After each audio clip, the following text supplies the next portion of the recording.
Halo, salam jumpa kembali di channel Luli Kania. Terima kasih banyak pada Anda semua yang telah hadir di channel ini. Semoga Anda semua selalu berbahagia dan selalu ada dalam berkah kesehatan, juga lindungan dari Tuhan Yang Maha Kuasa. Amin. Akhir-akhir ini ramai di media sosial, bahkan sampai ke luar negeri menjadi sorotan. Presiden Prabowo Subianto ajak Kabinet Merah Putih ke Akademi Militer Magelang bertujuan untuk membentuk kerjasama tim yang baik. Para menteri pun mengungkapkan ketegangannya karena pengalaman seperti ini jarang terjadi di presiden-presiden sebelumnya. Tetangga jiran kita pun menyoroti hal yang tak biasa ini ya. Dan seperti yang kita tahu, Rocky Gerung itu adalah seorang pengkritik keras pada pemerintahan. Namun, hal yang tak biasa terjadi saat pemerintahan ini dipimpin oleh Bapak Prabowo Subianto. Rocky Gerung kebanyakan setuju ya dengan kebijakan-kebijakan Prabowo saat ini. Mari kita simak video selengkapnya langsung dari Singapura, Malaysia, dan pengamat politik Rocky Gerung. Indonesian President Prabowo Subianto is leading his new cabinet on an unconventional three-day military retreat, hoping to bring together the 100 members of a new government in the early days of his presidency. Yeah. They've gathered at the Indonesian Military Academy in the mountainous region of Magelang in central Java. Cabinet members dressed in camouflage uniforms and combat boots were seen taking part in morning exercises and military drills in the parade square. They'll also be attending briefings on current issues. The retreat aims to build discipline and teamwork. Prabowo Subianto was sworn in as the 8th president last Sunday. The 73-year-old chaired his first cabinet meeting earlier this week, emphasizing the need for efficiency, unity, and the need to cut down on unnecessary costs.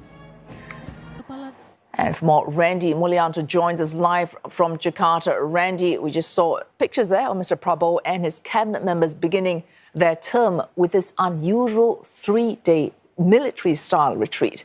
Apart from what we've just said, what more can you tell us about this unconventional start to his presidency?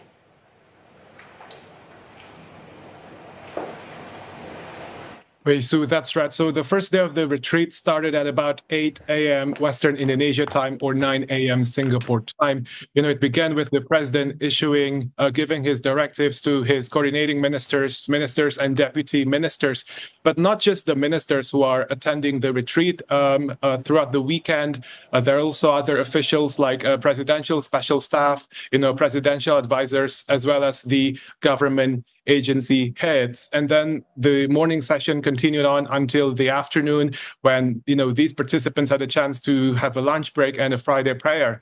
And then it continued with a session on corruption prevention. Basically the National Police, as well as a few other government bodies, also conducted the session until then. And also the presidential aides who participated in the retreat were also briefed, basically learn a few things, from on the budget planning to national development and bureaucracy planning. Randy, obviously visually this is an interesting start and we would pay attention to Mr. Prabowo's presidency. But apart from the rallying of team spirit, what would such an exercise hope to achieve? That's right, Wei. So to quote basically what the presidential communications chief, Mr. Hassan Nasbi, he said that the retreat was not about militarism, it's about togetherness. But I think what's also interesting is the corruption prevention part. Obviously, it's obvious that Mr. Prabowo would not like to see any corruption cases, affecting his cabinet, his ministers and other officials. And I think the retreat would allow better coordination in this sense. And we have to look back again that Mr. Prabowo's cabinet size is bigger than Mr. Jokowi's. So obviously, this whole three-day event could basically help these participants to get to know each other. And of course, aside from the team activities, bonding activities, as well as time for these participants to chat and mingle with each other. Aspirasi yang nak diletakkan menjadi Indonesia 2045 itu. Kerana hala tujunya itu perlu jelas. Betul. Kalau kita lihat Presiden terdahulu Bapak Jokowi menyatakan bahawa beberapa langkah telah pun disusun atur beliau. Jadi adakah kesinambungan itu akan dibawa? Adakah Bapak Prabowo mungkin akan meneruskan apa yang telah direncana oleh Bapak Jokowi, terutama nak menjadikan Indonesia sebuah negara maju 2045? Ya, ini keberadaan Pak Prabowo dan menangnya Pak Prabowo ini adalah menunjukkan bahwa masyarakat Indonesia vote terhadap keberlanjutan. Ya, jadi dari eranya Pak Jokowi ke Pak Prabowo, dan kita melihat bagaimana kemarin unprecedented, bagaimana proses yang berjalan dengan sangat smooth ya, proses transisinya. Bahkan Pak Jokowi sudah kemudian mulai memasukkan calon-calon menterinya Pak Prabowo di kabinetnya menjelang akhir sebagai bagian dari tim transisi, smooth transition. Dan kemarin juga kita melihat ya, meskipun kalau di zaman SBY itu juga ya transisinya ada, memang tim transisi yang dipunyai oleh Pak Jokowi, tapi di sini itu sangat smooth sekali. Sehingga dalam hal ini saya melihat bahwa memang dari sisi roadmap ke depan ya Indonesia akan menuju dan melanjutkan apa yang dilakukan oleh Pak Jokowi. Patokannya tidak boleh lebih dari 3%. Nah, kalau misalnya memang bisa di bridge ya, seperti Malaysia kan tidak punya threshold ya. Kalau Indonesia sudah punya mengadopsi Maastricht Treaty, itu maksimum 3% dari GDP. Dan debt to GDP ratio maksimum 60%. Kemarin memang ada usaha-usaha untuk kemudian membridge itu, tetapi sepertinya itu masih mendapat tentangan dari pasar ya. Nah, sehingga yang berikutnya adalah yang paling menarik adalah bagaimana Pak Prabowo bisa menghadirkan yang 9.000 triliun itu berasal dari luar Indonesia. Nah, makanya saya melihat bahwa Pak Prabowo ini akan sangat outward looking. Bagaimana Pak Prabowo bahkan sebelum menjadi presiden itu sudah beranjang sana, sudah roadshow ke beberapa negara, ke China, kemudian ke Jepang, ke Malaysia, ke beberapa negara-negara ASEAN, kemudian juga bahkan ke Rusia, ke Turki, dan ke Amerika. Nah, ini suatu hal yang menurut saya menarik karena jelas sekarang ini uangnya ada di luar Indonesia dan itu harus direbut dan dibawa pulang. Dan lebih menarik lagi Pak Haris, sekarang Wakil Menteri Luar Negeri itu bisa berbahasa Arab. Dan memang tujuannya adalah untuk kemudian fokus ke negara-negara Arab yang mana petrodolar itu sangat banyak sekali ya potensi investasinya. Nah, maka ini juga unprecedented, Pak Prabowo juga menunjuk Wakil Menteri luar negeri yang fokus mengurusi negara-negara Arab sehingga bisa menarik investasi yang lebih besar lagi. Gitu. Sudah tentu kalau itu cukup menarik sekali. Ini adalah satu langkah, kalau dikatakan itu satu langkah reformasi untuk membawa perubahan yang lebih baik kepada Indonesia, menetapkan anggota-anggota kabinet dalam position yang tertentu dengan mengetahui bahawa potensi yang ada pada individu-individu untuk sama ada nak menarik pelaburan, nak mengekalkan membawa masuk, mengembalikan semula wang di luar Indonesia itu balik ke Indonesia.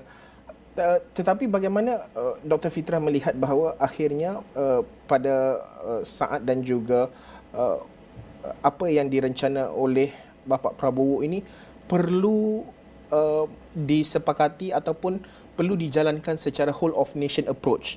Maksudnya tidak terlalu bergantung segalanya itu all government. Maksudnya semuanya sebelum ini ramai yang melihat all government oriented. Bagaimana mungkin public private partnership ramai orang menyatakan bahawa whole of nation approach itu penting dalam nak membawa nak keluar dari perangkap negara pendapatan sederhana ini. Iya, yang pertama kembali lagi kebutuhan investasi yang besar itu supaya kita same page, 10.000 triliun itu dalam rupiah, dalam bentuk dolar 670 billion US dollar. Besar sekali. Nah, untuk kemudian capai target-target itu supaya jangan semuanya itu dibiayai oleh pemerintah. Itu sebenarnya sudah tercermin dalam beberapa pernyataannya Pak Prabowo sebelumnya. Bagaimana beliau melihat bahwa keberadaan dari state owned enterprises itu jangan terlalu dominan.